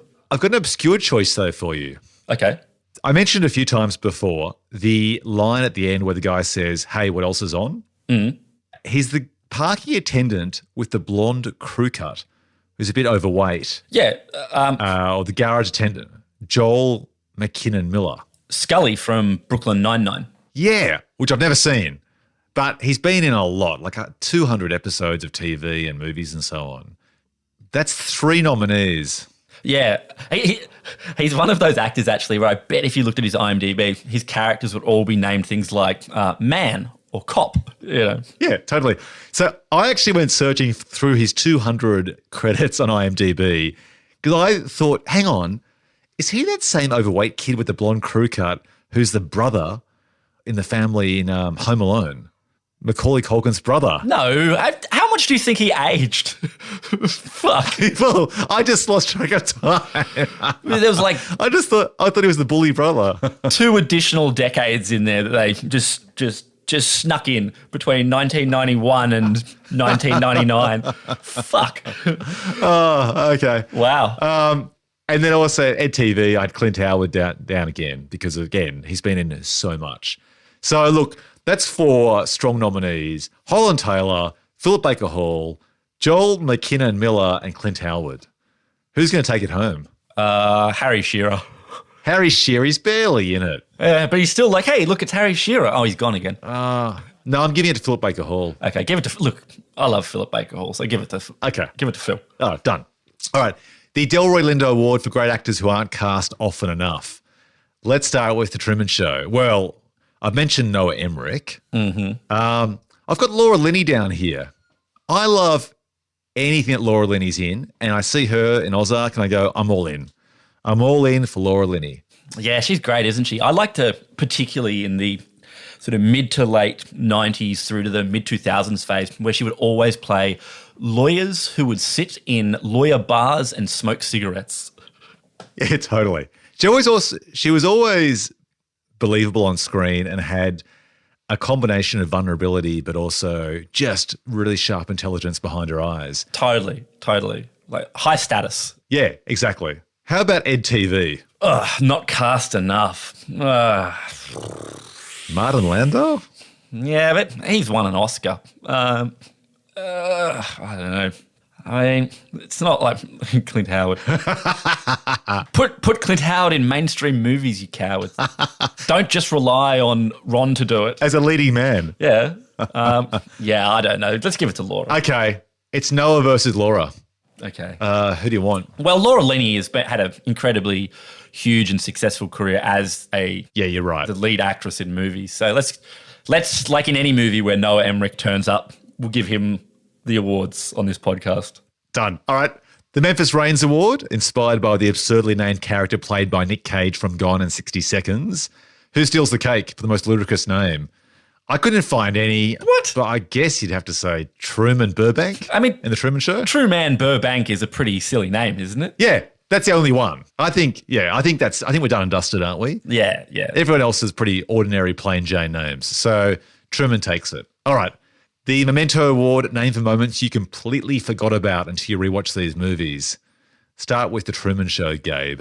I mean, I always forget that Philip Glass appears in the movie as himself playing the score, that moment we talked about earlier. That's always pleasant, and I do like it. I mean, I think we're at a sort of disadvantage here because both you and I have so little recollection of EDtv or only ever really watched it for the first time that it has to be something from The Truman Show, right? Like what for you in The Truman Show catches you by surprise? See, I've seen The Truman Show so many times. Yeah. That's really hard. Like the film was memorable. And because I studied it at uni as well, then I guess I was extra focused on all those scenes. So I pretty much recall all of it detail for detail.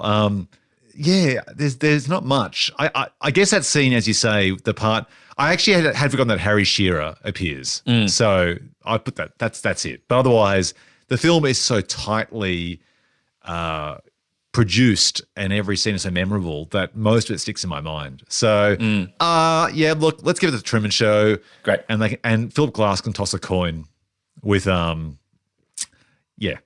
got nothing. Let's say the Truman Show gets it by default. Great. Sounds good. Okay, we're almost at the end of the awards, the Die Hard Award. So did either of these films, if imitation is the ultimate flattery, leave a legacy by inspiring a crop of clones? Now, I can't think of any films made since these two films that have had the same conceit. Can you? A man whose entire life is... I mean, have they done like the horror version of this? Oh, yeah. You know that thing where it's like we talked about, The Edge of Tomorrow is just the Groundhog Day with a high concept like sci-fi action setting. I mean, surely they've done this as a horror movie somewhere, and I just can't remember the name of it. Yeah, it's like the ultimate, what do you call those films where they film people? I don't know, it's a bit like Hostel or something, but filmed. Oh, voyeurism, some sort of sick, sadistic voyeur. Oh, maybe Vacancy, where Kate Beckinsale and one of the Wilsons check into a hotel and they're being filmed for snuff.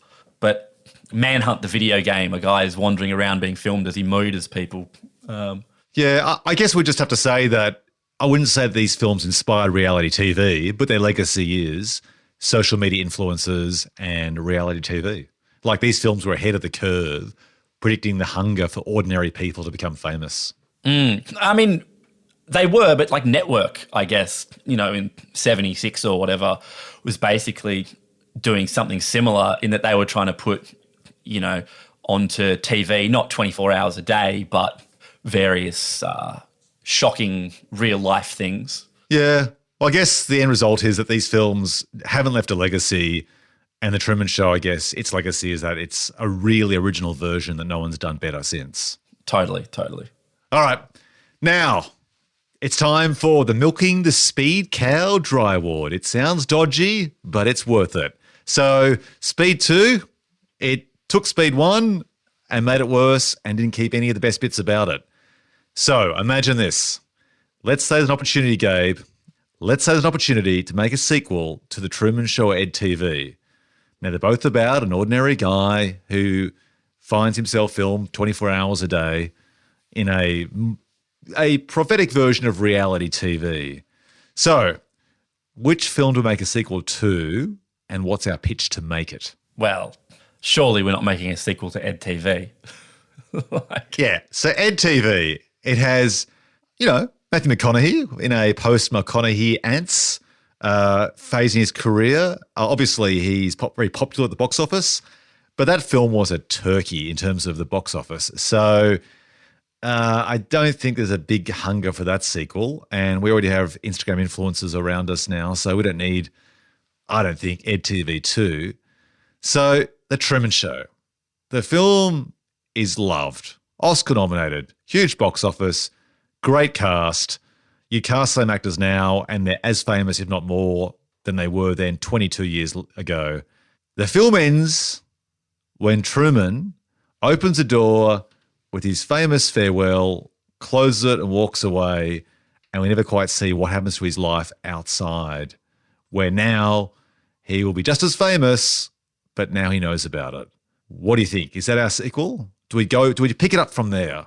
Or do we do a sequel about, because apparently in the earlier script for The Truman Show, there was this idea that Christoph, the character, had where if they had a baby, they're going to follow the baby on a second channel, and it'd be a replication of how they followed Truman the first time round. Oh, what if you took that idea all the way to its logical conclusion and everyone had their own channel running all 24/7? So it's basically Facebook and Instagram, right? Oh, okay. Did I just invent social media? You did. 12 years after. Okay, great. You're right, though. What do you think would be the logical, if you just step through the logical, dramatic repercussions of how would Truman be able to live his life now that he's stepped outside of the world? Like, would he be hounded 24/7? Or do you think maybe in 1998 you could naively assume that people would assume that he would be able to, live a regular life? Well, apparently when Peter Weir made The Truman Show, he thought about people like Michael Jackson, who had grown up with the media around them all the time. Now, unlike The Truman Show, they were aware of that, but they were kind of tortured by it. So if Truman has now gained awareness at the end of The Truman Show that his whole life was artificial, everyone around him, from his parents to his friends to his wife, were cast in those roles, and now he goes out and meets his girlfriend. I guess, how is this different from just following any other celebrity who's really famous and gets hassled by the media a lot? So that's not particularly interesting. That's just the torturous life for many people, like the royals, like Harry and Meghan Markle. So would he then seek revenge against... What? Yeah, his captors. Like, he's now free. He was a captive. It's a bit like, when someone gets out of jail after being falsely jailed for 25 years for murder and they didn't do it. So you get out. So do you forgive your captors? Do you try and take your fame and turn to something positive, like you start up a charity of some sort? Do you seek to do the same thing that was done to you? Like, does he try and confront Christoph and question, like, you thought you were my father, my God, but you were actually my prison guard, and I'll do the same thing to you? Or does he just vanish and it becomes like Castaway, where basically he just sort of seeks to rebuild himself? I mean, at the end, the film seems like it has so much potential to have a sequel if you follow the same character, but maybe it ended where it should have ended, because his life just becomes like you and I. Yeah. Or does he become EDtv? Does he voluntarily go, you know what? Now that I'm aware of it, I'll accept the money and do it, but this time I'll do it knowingly. I mean, this movie was made, 22 years ago. What would, if he, say, disappeared, like you said, and no one could find him, but then the movie was about, he's like Sasquatch, there's been a sighting or two of Truman, and now 22 years later, it's like trying to find Truman and discover what those 22 years had been like, or is there a movie idea in that, like desperately seeking Truman? Okay. So that becomes sort of like a film where someone's hiking in the wilderness to try and find this guy in a hut. So it's basically Apocalypse Now. You're heading up the metaphorical river to try and find the guy who's now in solitude. Maybe. Alternatively, you could do a spin-off where basically it's just another show. It's back 22 years later, now with better cameras, better resolution. It's The Truman's Son Show or something like that. Dude, Ben, look, if we're pitching that, it's just The Truman Show and then salt. Well played. You see, like we've replaced, So if we're trying to do a spin-off, maybe that's our pitch to these guys. You know, on the whiteboard we cross out the various letters and turn it into two-man. The trouble is, we're looking across the table, a studio executive we're pitching this to. So far, I feel like we're kind of drowning here. We've got to choose a lane. So let's just say, I reckon we have to basically lean in hard to what made the first film famous, and that is someone doesn't know their life is being filmed. So we do two things. He gets out, and then he discovers he's free, but he's not. You see? It's like Westworld Season 3 or something. It's a fake, or Inception. It's a fake reality on a fake reality. Oh, okay. I haven't seen Westworld Season 3, so thanks for ruining that for me, mate. Oh. But it could be Inception, for example, where it's a dream and a dream and a dream. He gets out, he thinks he's free, and that turns out to be essentially the second season, which is the next 30 years of his life. An even bigger soundstage. I like that thing that you touched on earlier, like where Truman, in a different version of an unproduced version of the movie, a script scene that was never shot, walks past a crime and doesn't intervene. I like the idea of a reality show that followed this person who didn't know that they were being filmed, that continually set up sort of these fucked up moral conundrums for them, which they kept failing at. It's like that scene in The Dark Knight with those two boats on the river in Chicago, where basically it's a test as to who will pull a bomb and explode the ship first. Will it be the criminals, or will it be the snooty, middle-class residents of the town? And the test is, doesn't matter whether you're wealthy or educated, we all have the same moral choices to make. Yeah, that's right. In this case, you throw those like some sort of university, college exercise at Truman throughout his entire life as basically a lab rat. Yeah, and you are constantly disappointed that people's behaviour when they feel like they're not being watched and judged is much more disappointing than you might otherwise think. Yeah, look, I think we're going to lean to something. I'm going to put forward this. Either we follow a reboot of the show where they take some other kid and unknowingly he grows up as a TV celebrity. So basically different character, same circumstance, different showrunner. Or we do a reality on a reality, or unreality built on an unreality, where he thinks he's free and transpires he's not, and perhaps goes mad trying to decipher between them. So it's basically, it almost might become more of a Matrix-style science fiction film. And at the very, very end, he does discover that he is in another fake world, because, of course, he would never know once he walks outside that bubble what is fake, right? Because he doesn't have any reference points to that. So they could contain him in a different way. He could walk out into what is basically a spaceship. Oh. And he'd know nothing else, right? Oh, well, while we're busy trashing the legacy of The Truman Show with this sequel, what if, spaceship, what if it turns out that even beyond the mechanism of the reality show, then the other layer of reality show when he thought he got out was yet another third layer, which was that aliens was just watching us because fuck it, why not? We're going to write this thing under a pseudonym anyway because, god damn it, who wants to be the guys to make a silly genre sequel to The Truman Show? All right, so we need a sequel title here. What's it going to be? Fuck it, we should just keep going with the Truman Show. Like, why not? It's right there. It's right there and it's stupid. Let's lean into it. Okay, and that's how you make a sequel to The Truman Show. With pseudonyms. All right, that brings us to the end of the show. A big thanks to our awesome sound editor, Sam Haywood, for making this episode sound so frickin' good. Gabe, where can listeners find more of your work and musings this week online? Well, I presume they're watching me anyway on my 24-hour-a-day show that I don't know about. So just keep watching, and I'm sorry for those things that I did while I thought I wasn't being watched. You can also find him as @Gabe Dowrick on Twitter. Thanks, Ben. I'm at Ben Phelps on Twitter and Instagram and youtube.com/Ben Phelps. You can find this podcast and my other podcasts in the usual places like Apple Podcasts, Spotify, and Google Podcasts.